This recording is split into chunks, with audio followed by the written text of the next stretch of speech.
Lou Weiss and his team are pretty awesome to us. All right, I have to read this because I don't know everything about everybody. Actually, one person I haven't brought is Frank Robinson from BIA. Frank's hanging out with me. BIA stepped up and has become our partner in this event, and all the beautiful printed materials that are around you, they worked with us, Vin and Anthony, they were fabulous. People think that we're an association, we're not. We're really a working company that does consulting and training. We're the implant guys. So by able to team with somebody like BIA is great because they bring the other sides of the coin that we go through. And Frank, I'll be introducing him to speak and say a few things in a moment.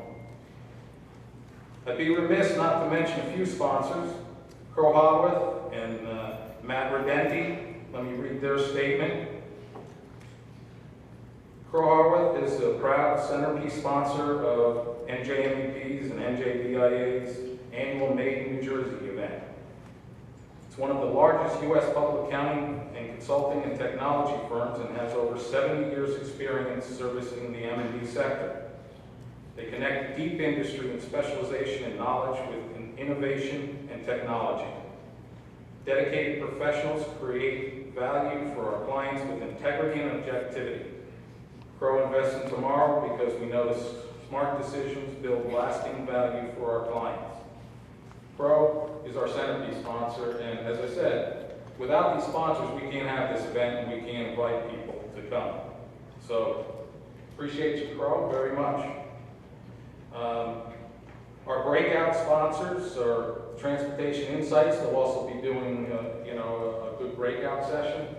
This past year, we've developed a transportation logistics program, and it's really critical. As the former owner of a manufacturing company, I spent a lot of money on shipping things in and out.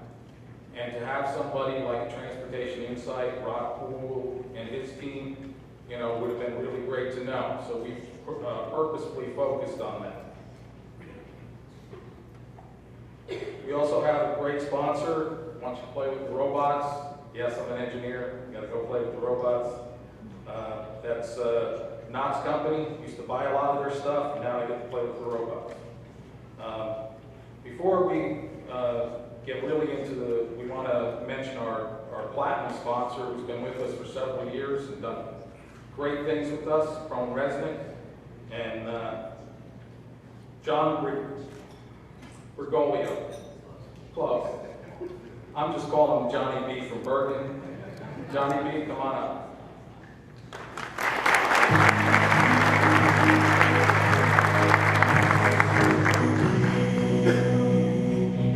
I just want to first start by saying we have a couple people in the room that have threatened that they were going to heckle me while I'm up here. Security is standing by there to usher you out if you decide to do that. Good morning, everyone. Great to see so many people here today to support Manufacturing Day. I'm John Bergoglio, partner with Stone Resnick, and New York, New Jersey regional leader of our manufacturing and distribution industry practice. We would like to thank the New Jersey Manufacturing Extension Program to give us the opportunity to be in front of you today, and we're looking forward to a great program. We have aligned ourselves with like-minded organizations that are committed to the growth and sustainability of the manufacturing industry in New Jersey. And we are an available resource to any of you who require accounting, tax, or advisory services. Whether you are looking to expand your facilities, need help identifying the appropriate tax incentives, require a cost segregation study, or need assistance with supply chain and inventory management, consider us your resource. Cohen Resnick has dozens of audit, tax, and consulting professionals with deep industry experiences, as well as the resources and expertise to provide outstanding client service. Excuse me. We service hundreds of manufacturers and distributors comprising the full life cycle of business experience, from multi-billion-dollar to smaller middle-market regional manufacturers and distributors. The reputation for high standards we have earned puts us in an elite position in our industry. allowing us to develop exceptional relationships with banking and legal communities. The collaborative efforts on our audit, tax, and consulting professionals help us deliver innovative business solutions in areas such as supply chain optimization, inventory management, strategic planning, budgeting and forecasting, and technology. We are continually looking for ways to get the leaders in the industry together to work through business challenges and discuss hot topics. We host a manufacturing roundtable series for owners and leaders who come together to discuss topics such as private equity interests in manufacturing, cybersecurity, the Affordable Care Act, and how to use innovation in your business plan. If you would like to join this exclusive group of leaders, please stop by our booth to learn more at some point today. And also drop your business card in for a chance to win a $1 million Amex gift card. Oh, I'm sorry, it's a $100 gift card. Just kidding, Aaron. Lastly, all of the finalists for today's awards are truly inspiring, accomplished people and companies. We took the opportunity to meet with some of our finalists prior to today's main event. They were gracious and hospitable, allowed us to tour their facilities and meet their leaders and team members. Through this process, we truly gained a handle on the amazing diversity there is amongst the manufacturing industry in this great state of New Jersey. While the business and products created are all very different, the leadership of these great companies unanimously agreed that they continue to do business here in New Jersey because of the high quality of the workforce. They love manufacturing because they get to follow an idea to a tangible product. And finally, manufacturing is not stagnant. It's alive and well. I look forward to meeting many of you today. Have a great manufacturing day.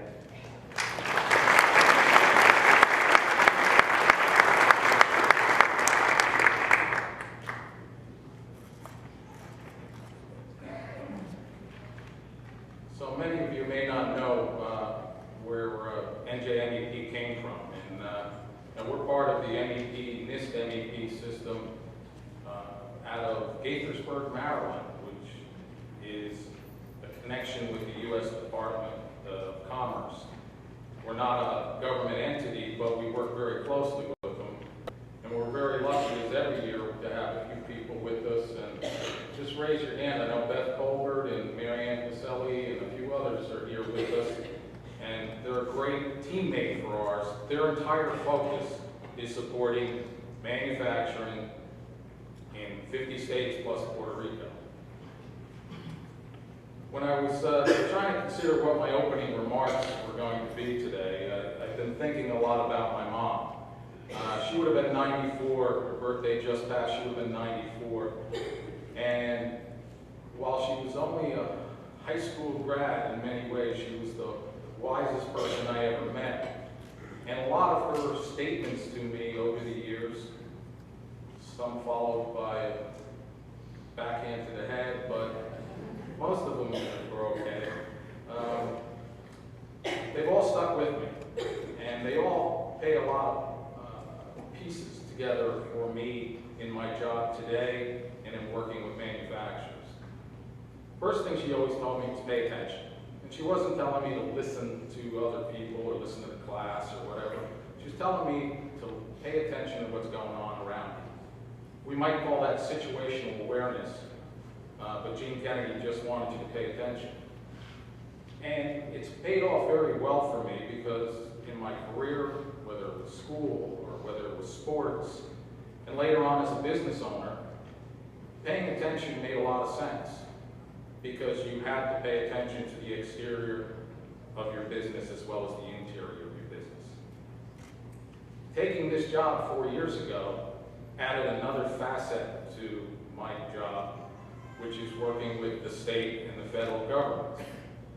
Honestly, I'm an engineer, so I've often said that there should be a law that engineers and politicians should never be allowed to speak. Thank you, that's my younger sister. But really, I've learned a lot and been able to see that paying attention to what's going on in your state and your country is critical to our industry. And that's one of the reasons why we put together the honor roll, which is new this year. We didn't nominate anybody. Manufacturers and our resources nominated different people. We had 33 nominated in all, and we selected 9 who got the most nominations. Because there are people in this state that are in positions of elected, that they work for the state, they work for the federal government, or they teach, that are really important to us and go out of their way to help us. So you'll be hearing more about that. The second thing my mom used to drive home with me is that you can complain all you want, but then you got to be part of the solution. If you're not, then you are the problem. And that's something we've got to also pay attention to, because a lot of us tend to complain a lot. We get frustrated. Business owners, believe me, taxes, fees, DEP, somebody, there's always somebody that's driving us a little bit crazy. But if we keep our heads down and we don't step up, then who do we have to complain about besides ourselves? So there, between Frank Robinson and Alan Zakin over here, they're my political gurus. They tell me when I'm wrong, which is usually often when it comes to politics. We put together what's called Operation Outreach. And in Operation Outreach, we were trying to get companies to just write a small letter and invite their local Senate, Assembly people to come and to meet them, see their plants, meet their people. We thought with over 10,000 companies to draw from, we could easily hit our goal of 400. We're at 40. So I'm telling you guys, we got to step up, but we're not quitting. In fact, Jimmy Hogan's sitting back at the table. We actually put together a petition, and we'd love for you to go back and online sign our petition. If we want change in our government, they have to know that we're here. And they don't. And I'm not trying to be negative. I've met with over 100 of our, they don't think about manufacturing and STEM. They really don't understand us. All my career, they told me that I couldn't make a living in manufacturing because it's dead. They were wrong. So let's help them help us. The third thing that my mom always said, and it took me years to figure out what she meant by this, she would say, if you don't give back, you can't get any more. And I didn't really know what the hell she was talking about. I didn't tell her that. And what I did figure out was that here was a woman who was orphaned very young, who was widowed very young, who busted her hump to keep, a house and her family fed. But again, every time that doorbell rang and there was somebody coming for selling cookies or popcorn, or when there was a volunteer at the church or something like that, she stepped up. And that's important to us because a couple of years ago, one of our senior vice presidents, Tony DeSantis, decided to create a year of advocacy, where we worked with the industry to give back something. From that has grown Manufacturing Cares in the food drive. It's important for us also to meet as an industry outside of what pays our rent. And knowing that a $10 donation can provide 5 meals is amazing. I was speaking to Kathleen Jachar from the Community Food Bank. She just retired. She started that with her 2 kids in a station wagon. Now it's a $70 million business. She said that New Jersey need for food has increased 7 times. Not 7%, 7 times over the last 5 years. This stuff is very important to us. We need to step up as an industry. And finally, now when you go on LinkedIn and you see pictures of Leo DiCaprio spouting incredible business wisdom, or Steve Jobs talking about servitude leadership, now you can add Yenafefa Kutisha to that list. We call her Jean Kennedy. You can add those famous sayings from her. Nobody knows who it is, but I bet you Leo didn't say much either. What I'd like to do is introduce my partner in crime today, Frank Robinson from NJBIA. I've known Frank for a long time. And as I said, I pick his brain a lot when it comes to politics. Honestly, the engineering mind sees black and white. And politics, you got to see the gray. So he's taught me how to look for the gray and how to get around that. More importantly, I have a youth mentoring program that I run statewide every year. And you know what? Whenever I ask Frank, he shows up. That's more impressive than all the other things he's done in his career. BIA is a great partner, and I'm glad we have Frank.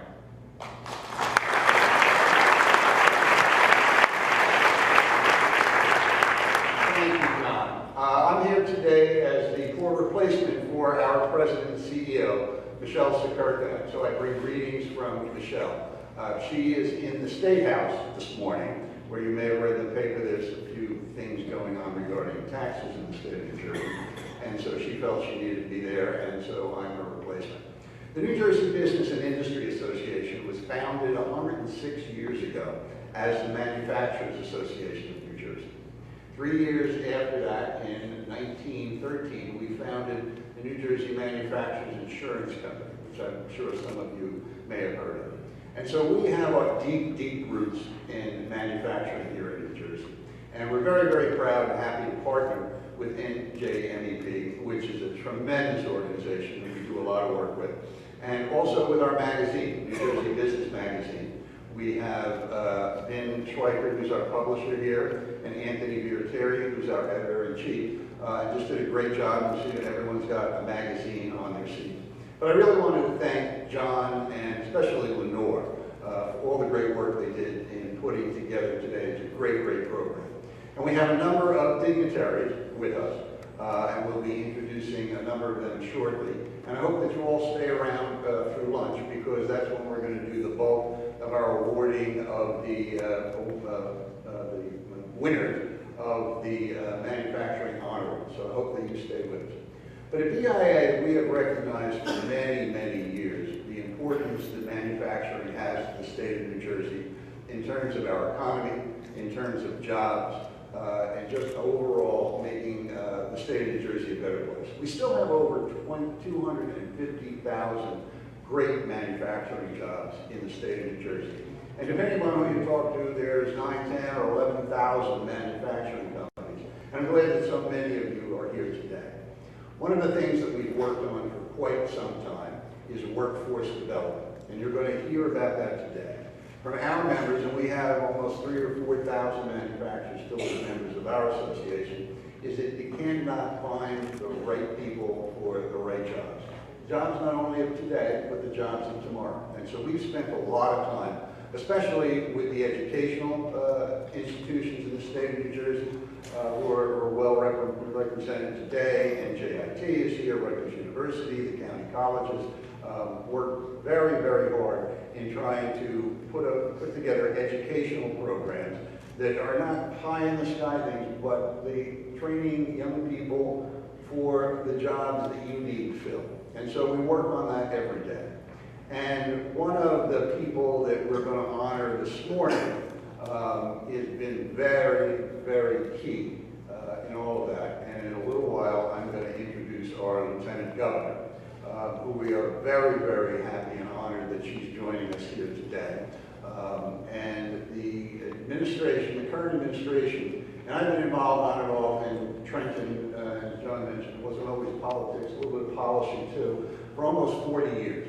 And the current administration, under Governor Christie and Lieutenant Governor Guadagno, have been unbelievable in their support for the business community in general and in manufacturing in specific. I've had the honor of traveling around the state with the Lieutenant Governor, and while we don't have as many legislators having gone to manufacturing companies and other businesses, literally the Lieutenant Governor has visited hundreds of companies in the state of New Jersey and really has a great picture of what you all do and what you need. So we're very pleased that she's here today. So I'm going to give myself the hook, just once again say thank you to John and Lenore, to New Jersey Business Magazine, and on behalf of NJBIA, welcome.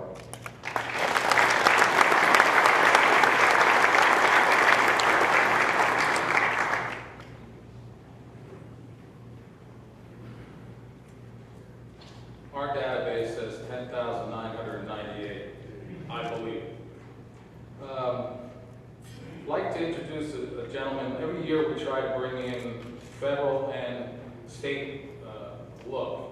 And this year we're pretty lucky because we've got Congressman Lance to come on.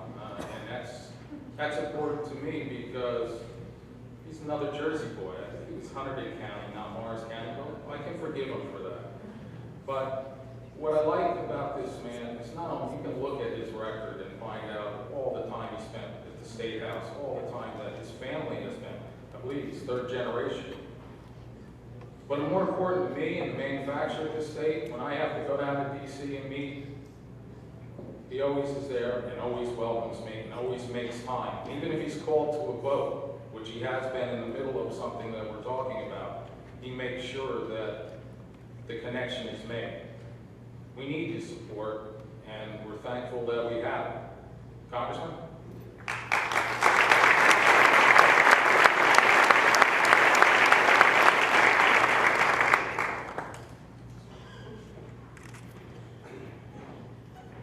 Well, thank you, John, for that very gracious introduction, and good morning to you all, and it's my pleasure to be with you this morning, and thank you for having Manufacturing Day on a day when Congress is not in session. We have been in session throughout September, but we are back in our districts across America in October in anticipation, obviously, of the election on Tuesday, November 8th.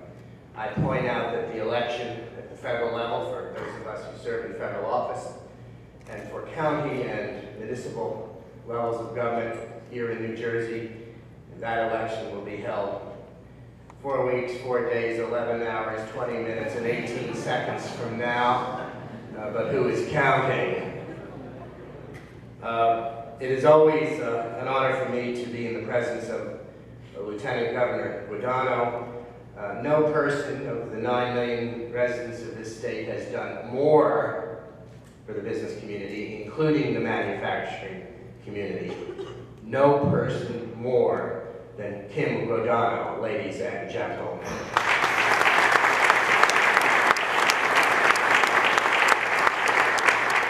It's also always a pleasure to be with John Kennedy, with Frank Robinson, with my friend Alan Zakin, with the honorees at lunch, and certainly with great institutions of higher education, Rutgers, NJIT, the county colleges, and all of you.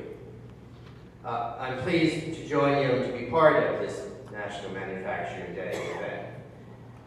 The congressional district I serve includes nearly 600 manufacturing facilities that employ 40,000 residents of this state. 40,000 of the 250,000 jobs associated with manufacturing here in New Jersey. And so in the district I serve, we certainly encourage increased manufacturing. I am the only Republican east of the Alleghenies to serve on the Commerce Committee in the House of Representatives. It's currently configured as the Energy and Commerce Committee. It's the oldest committee in the House, having first been established in 1795, and it has jurisdiction over issues related to the commerce of the United States. I am the vice chair of a subcommittee that has been titled Commerce, Manufacturing, and Trade. And our subcommittee all of the time hears testimony from manufacturers across the entire United States as to what we are doing right in Washington and what we are doing wrong in Washington and how we might improve. And I give credit to the chair of that subcommittee, my friend, Medical Dr. Burgess of Texas. Chairman Burgess, I assure you, is working on behalf of manufacturing across this country to improve it. Manufacturing is part of the lifeblood of our state. Consumers want and need state-of-the-art goods in every aspect of our lives. American consumers have come to expect cutting-edge improvements and innovations, and if the United States wants to compete on the world stage, we have to expand and adapt. And obviously this is central in our discussions in Washington. I hope that I am a partner with all of you as a conduit in Washington to relay your thoughts and insights into what's working and what is not working.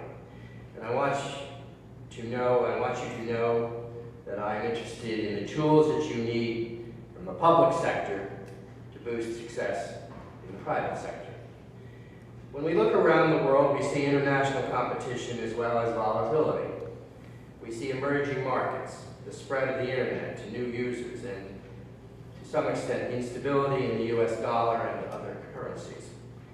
The companies and employees in your organizations see a great deal of uncertainty, and that uncertainty threatens growth and the pursuit of the next good idea. The United States needs to take bold action either this year or perhaps next year to change the game. We need to shake up our position in international markets so that all of you can compete more effectively. And I think that begins with fixing our nation's tax code. We need to liberate our country from the slow growth status quo and jumpstart a new era of American prosperity and growth. I've been working on this issue with others in Washington for quite some time. And it is the Energy and Commerce Committee, in conjunction with the Ways and Means Committee, that are at the center of this.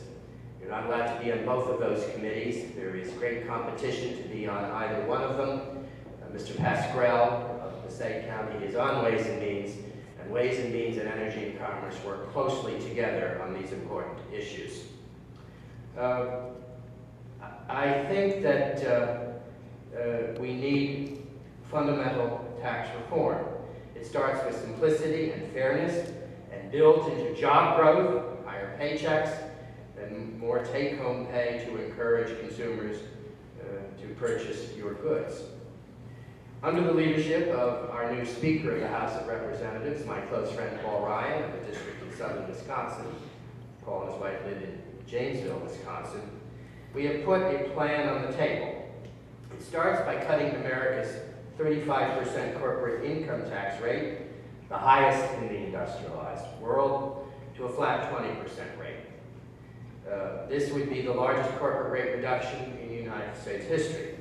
And it is achieved by eliminating dozens of crony tax carve-outs that hinder this nation's economic potential and keeps rates flat, artificially high for everyone. We want the rates to be lowered. We want to eliminate unwanted tax carve-outs.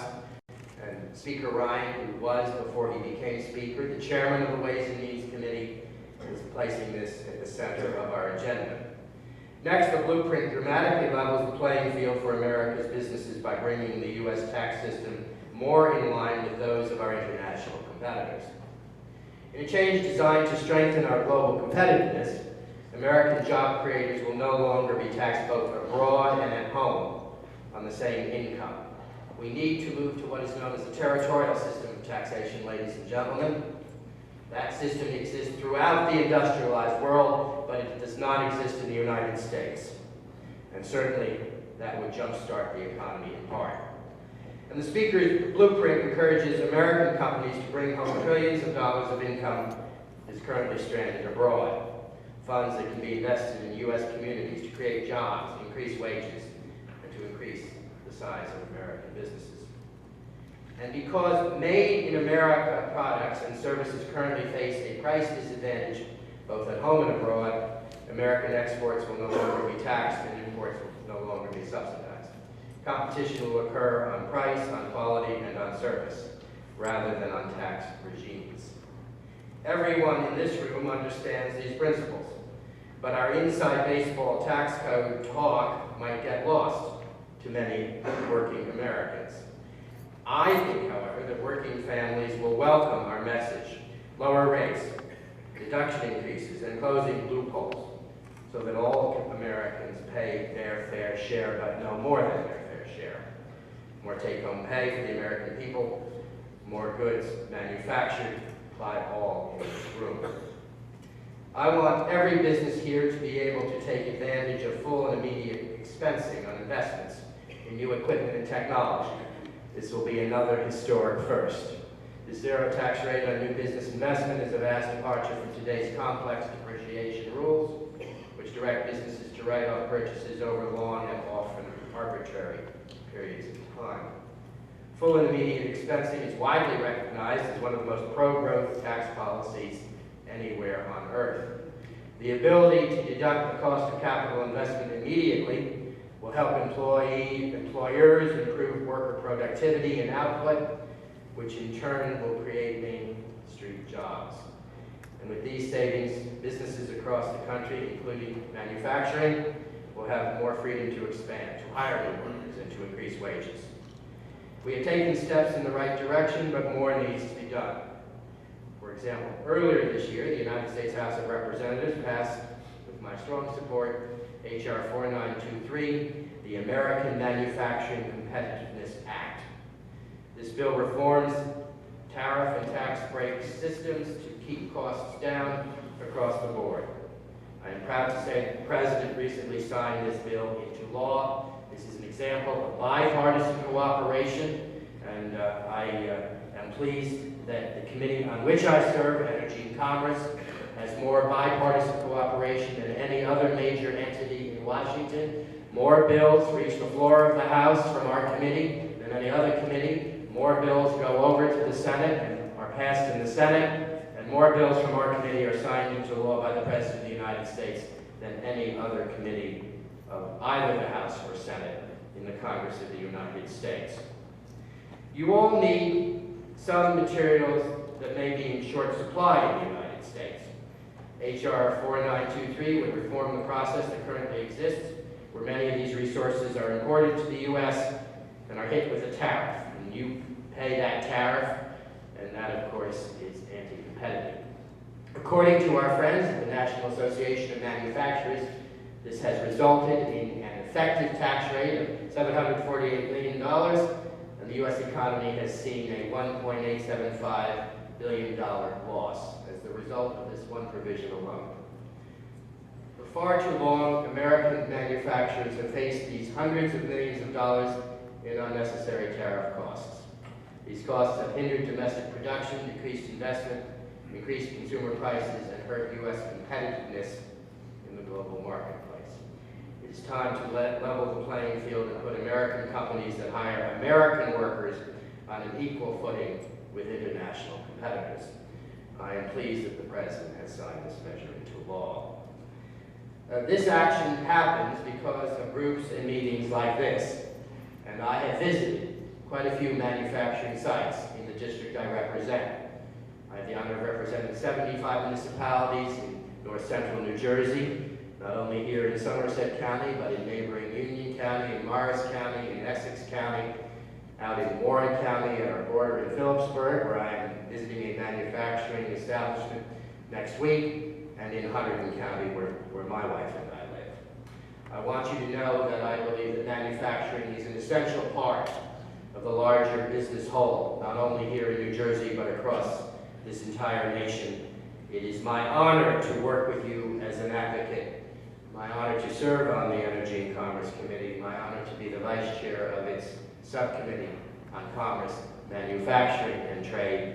And if I am permitted to continue my responsibilities in Washington, and that will be decided by the people, 4 weeks, 4 days, 11 hours, 20 minutes, and now 13 seconds from now, if I am permitted to continue my responsibilities, I want you to know I shall do so in partnership with everyone in this room, in partnership with our wonderful Lieutenant Governor who understands these issues so very well, in partnership with the 9 million people of New Jersey, and in partnership with the people across the United States of America as we revive manufacturing in this country to make sure that we continue to be the preeminent power on earth. Thank you very much, ladies and gentlemen.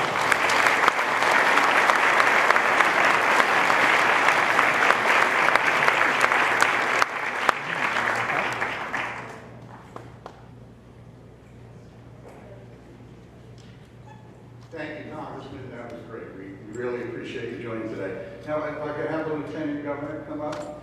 We're going to present the Lieutenant Governor with the first of our Made in New Jersey Honor Awards, and then we'll introduce her for the keynote speech. I'm always a little leery. Yes. She has. She's It's a learned. jump crowd. Pro-business coming. It's a joke. Anyway, since the Lieutenant Governor was sworn in January of 2010, She really has been our champion at the administration in spreading the word around New Jersey that A, we have a lot of manufacturing still here, and B, we need to do everything we can to make it even stronger. She was the first head of and formed the Business Action Committee, really a wonderful coordination of business services from the state of New Jersey, and the Partnership for New Jersey, which includes Choose New Jersey, which helps to draw people to the state, the Economic Development Authority, the Commission on Higher Education, and working very, very closely with the business groups in the state. So it is our pleasure and honor to induct the Lieutenant Governor as our first honoree in the Made New Jersey Hall of Fame.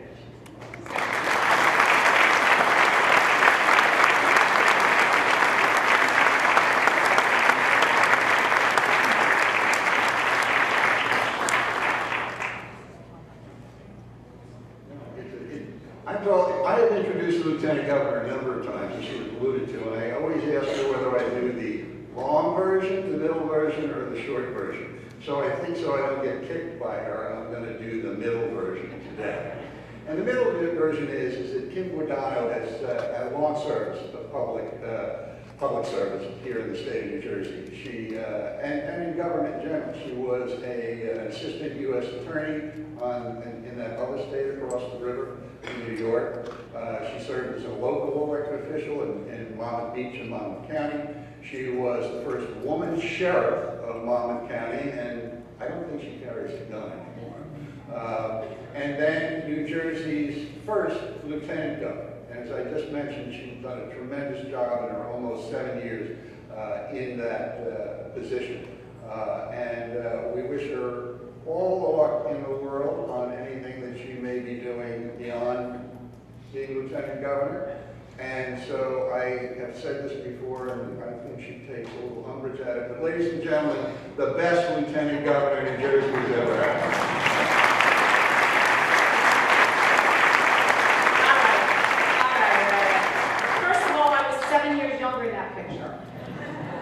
And every wrinkle and gray hair I have is because of all of you in this room. And I really am going to blame you, and specifically Frank Robinson, for giving me such a hard time for 7 years. But it's a good idea. You know, you have to keep pushing that government. And you know, I also like to say, once you guys hear I'm the sheriff, and stop thinking about anything else, I know. But I've actually been a lawyer, a practicing lawyer. You know, like go to law school, get a degree, get a real job, get a W-2, that kind of stuff for 35 years. So before I got involved in this world, and when the governor asked me to take an active role in bringing jobs back to New Jersey, let's remember where we were, it was 2009, 117,000 private sector jobs had fled New Jersey, our unemployment rate was about 10%. And when he asked me to do that, you know, I figured we had nowhere to go but up. So why not do a job where all you can do is be successful? And we worked very hard together. I mean, NJMEP, John Kennedy, has been in my office or outside of my door virtually every day, if not every week, working with people that work with me in my office to make sure that you all get the resources that you need to grow your companies. It's true. And advocacy in Trenton, for better or for worse, is what you need. You need access to the elected public officials who have the ability to clear the way so you all can grow in whatever way you decide to grow. So I can't tell you how important Manufacturing Day is, not just today, but in Trenton, to remind those crazy people in Trenton, wait a minute, video camera, there, excise crazy. The people in Trenton, my goal here today is to say nothing that is newsworthy, right? And if I do, then I'm not being very successful. 32 more days, I can keep my mouth shut. But I didn't want to miss this, because to Manufacturing Day is very important in Trenton, because what you see is these legislators coming and touching what you do, which is very important. And today is just plain fluff for me. This is ridiculous. I'm doing my job, you're paying me a salary, that's what you pay me to do. I visited tens of thousands of, or at least talked to tens of thousands of companies over the last 7 years. Who in this room does not have my cell phone number? All right, who does have my cell phone number? All right, so I'm like singing to the choir here today. My job was to make you successful. My job was to make you believe that this was a state where you could literally grow your company and raise families and have your children come and stay and take over your company when you decided to retire. I've been successful in some ways, not so successful in other ways, but I can tell you that you know this already. There's more than 10,000 manufacturing jobs in a state where people think we don't make anything anymore. You represent $41.6 billion of our GDP. You put back into our economy roughly $28.7 billion. You represent 250,000 plus jobs, and they're not just jobs.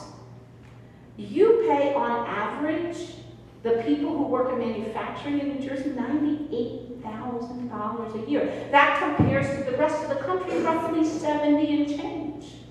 So we're doing pretty good here in New Jersey, and we have a really good story to tell. Now, we have to do better. And we did. I know from having visited, this is probably not one of the best ideas I've ever had. Visit 100 businesses in New Jersey in less than 100 days. Every day. I was like, when I got to like 72, I said, can I count the Dunkin' Donuts as a place to do business? And in fact, you can, because Dunkin' Donuts is a huge franchise business in New Jersey. So I did count Dunkin'. But the first thing I did was a 100 business tour of every single sector we have in New Jersey. And I brought that information back to the governor, and this is what I heard. We're taxed too much. There's a shock. But the question was, where do we fix the taxes in a state where we have so many other challenges in a budget? And this is where we did it. Don't ever forget that we folded out the single sales tax over a 4-year period of time. That helps you directly keep money in your pocket. We set up the Red Tape Commission. I almost forgot about that. Which is how most of you have my cell phone number. And for those of you who are thinking, I don't have your cell phone number, Frank will give it to you as long as you make a donation to BIA. So for what, $100 now? We're up to 100? No. I will give you my cell phone number by the end of the speech because I feel that you literally need to walk out of a speech like this with something in your back pocket. And I answer my own cell phone number because I believe, like you believe, that customer service is the way we are going to give our customers, that will be you in my case, the confidence to stay in New Jersey and grow in New Jersey and do your business in New Jersey. And I'm in charge of red tape. Some of you have heard this joke like 1,000 times. It's getting old. But if you're going to put somebody in charge of red tape, do not give them an email address of lieutenant.governor@nj.gov.us. Spell lieutenant. Really? I went to law school, I can't spell lieutenant. So I gave that email address out a couple of times, and I said, oh, the heck with it, I'm just going to give you my cell phone number, and I give it out so that you can call me and yell at me. And I would much rather hear from you than some of the people I've been hearing from lately. So whoever put my cell phone number up on the gas tax petition should be shot. Call the governor if you have a complaint about the gas tax. His number is 609-292-6000. I'm not kidding. My job is you. My job is you to get you what you need if I can. And to tell you, here's a concept, if I can't. Because then you can work around it. And it's beginning to work. We are beginning to see successes. Some people in this room are the product of that success. And I'm going to tell you, it's not just pharmaceuticals, it's fragrances, it's oil, it's jewelry, it's breweries. I love that part of it. I want to do a brewery tour. Wineries, food, pharmacy. Do you know we're number 5 in this country for food processing, which is another way of saying manufacturing. Out of those 10,000 or so manufacturing jobs, 2,000 of them are food manufacturers. So we are now a foodie state. Who knew? Who would have expected it, and it's been a really fun tour to do the manufacturing in the food processing area. But we have we have more to do. More to do. I've had a lot of fun going to companies that have come back to New Jersey. So Patella, and I know, I didn't see Patella on the list. Patella Woodworking, a company that in 2011, which would be on my watch, went from New Jersey to New York, came back in 2016 to New Jersey because they couldn't afford to do business in New York. What a great story that is. And it's 70 new jobs. It's in Jersey City. The coolest part of that is it's woodworking. You're doing things with your hands. And you know what this company represents. You know this already. It's not just the 70 jobs, but the company has committed to hiring prisoners who are leaving the system and need a job. That's the kind of company we need in New Jersey. It's a company that hires 70 New Jersey people who are on the unemployment rolls. That's the kind of company we need in New Jersey. That's the reason why I do this every day. Because those are fabulous stories. I stole 250 jobs from Brooklyn just a couple of months ago. Jewelry makers. 250 new jobs in New Jersey. Those are great New Jersey stories. And we need to do more. We need to do better. We'll do it with events like today. We'll do it by continuing to advocate for lower taxes for all of you, for a freer economic environment for all of you, because if you stay in New Jersey and grow in New Jersey, then you know the whole community is better. Our whole life is better. Imagine what would happen to those 2 people that Patella hired out of prison if Patella hadn't decided that New York was too expensive. Now, we need real new jobs. I don't mind stealing from New York. God knows they've been stealing from us long enough. It's only fair that I go over and try to attract, believe it or not, high-tech manufacturing jobs back to the state. But we really need to create new jobs. We need those people, those entrepreneurs, the guys that go to NJIT and Rutgers, these young kids that are here today. We need to give them the freedom to experiment and teach them how to do it. And we are. Last year in New Jersey, I know you won't think this place is like the worst place to do business. Last year in New Jersey, we opened 98,000 new businesses. That's a historic record in New Jersey, where people thought we were done. That should tell you everything you need to know about the direction this state is going in. Is it a fight every day? Sure. Am I really happy I'm here and not in Trenton today? Sure. But my job is you. I am where I should be today.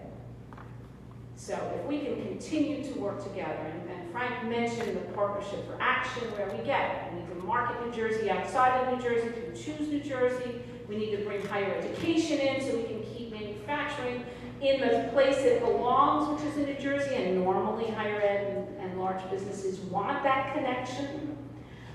We need the Bank of New Jersey, the Economic Development Authority, to continue working hard for Grow New Jersey. If you know what the Grow New Jersey tax incentive program is, you all think, well, it's tax credit, it's going to go to some big company. And it's not going to, it's going to go to a Panasonic or a Prudential, which I love, don't get me wrong.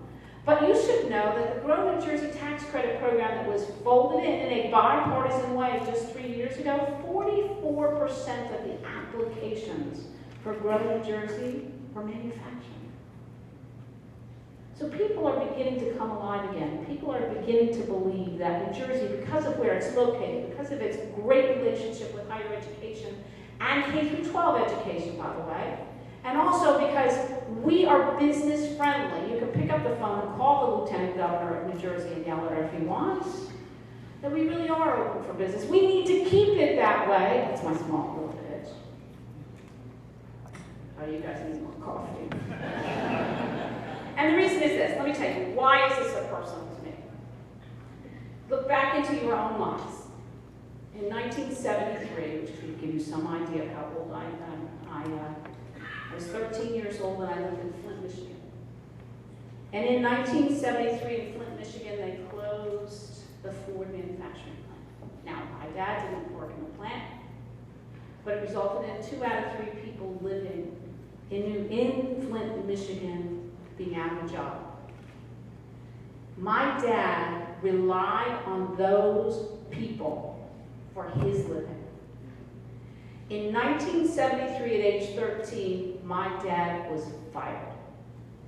He was so embarrassed that he was fired, they didn't tell me, or the other members of the 5 members of my family. I found out from the guy next door 6 months after he had been fired. That's how devastating it is to you as a business owner if you can't run your business. That's how devastating it is to families in New Jersey if manufacturing doesn't stay here and grow here. I want to tell you, in case you wondered why I didn't mind taking this job, the one the governor offered to me 7 years ago, quite frankly, it's personal. It's personal. This is a fight we're going to have every day, a fight we're going to engage in together, and it is a fight that we have to win. It's not what we want to win, it's we have to win. And the way we do that is by you being our ambassadors about how New Jersey is a good place to grow up, raise a family, but most importantly, to grow a company. They go together. So I'm going to end the same way I always end. It would be unoriginal of me if I didn't give you my cell phone number. Frankly, you're not getting $100 a pop. It's 609-575-8111. 609-575-8111. Don't write it down if we fix everything in New Jersey. Don't write it down if you can get through the Easy Pass, although I'm not sure I can get through the Easy Pass. Don't write it down if you don't have any problems with the MBC. Don't write it down if the DEP is never bothering you. But if all of these things are important to you, or if you think you have a problem with the state of New Jersey, write it down and then use it. You can text me, you can call me, you pay for that telephone, you have a right to use that telephone. I have 16 more months in this job. You have 16 more months to have access to the person in New Jersey who can literally walk down the hall and yell at any cabinet member in the state, or move paper from one desk to another. Now, I know you guys are all saying, oh, she's very unapproachable and I'm afraid to call her on the telephone. I'm never going to do that because she's never going to answer her own phone. Well, how many people in this room have called? Don't Frank come with me. There's a couple of people in this room who have called. I've answered the phone. I believe that's the way government should be run. And if you don't try, then you're leaving something on the table. So please do me a favor. Let me know what problems you're having. Let me know what companies you would like to see in New Jersey. I'll call them up. I'm shameless. And don't hesitate. I gave that phone number out to 6,000 volunteer firemen 2 weeks ago. And if you didn't think I got some pretty funny cell phone calls after about 10 o'clock at night, you are so mistaken. But I figured every one of them is a volunteer. Everybody works in a business. I had an ability to find out what was going on in their world by giving them the cell phone number of the lieutenant governor who lives down the hall. Take a left and a right from the governor of the state of New Jersey. And by the way, some of those phone calls were great. 57 years old, somebody called up and said, will you marry me? Fabulous. Really good. But I tell you that so you're not afraid to use it. Send me a text if you're having a problem. Give the phone number out to anybody who doesn't want to complain about the gas tax. And let's work together to continue doing some good work here for the last 16 months I have. And at the very end, Frank, I love the award. I will pay it forward. I owe you for that. And John, too, the NJMEP, thank you for all of that. Congratulations to all my other honorees. And I apologize for talking so long. Thank you very much.